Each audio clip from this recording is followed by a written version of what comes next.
এই ব্রিজটা আগে ভাসমান একটা ব্রিজ ছিল, যেটা ইস্তেমার মাঠে ব্যবহারের জন্য রাখা হয়েছে, এবং এখানে এই ব্রিজটা একদম পার্মানেন্টলি তৈরি করা হয়েছে, যেটা বিএনপির আমলে করা হয়েছে। শুধু তাই না, সেই সাথে পুরা এই জিয়া উদ্যান বলেন বা চন্দ্রিমা উদ্যান বলেন, এই পুরাটাকেই ডেকোরেটেড করা হয়েছে।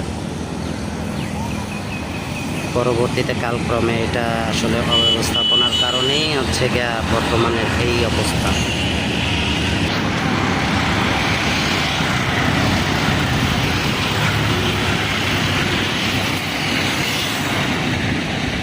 কি সুন্দর ফুলগুলো ফুটে রয়েছে।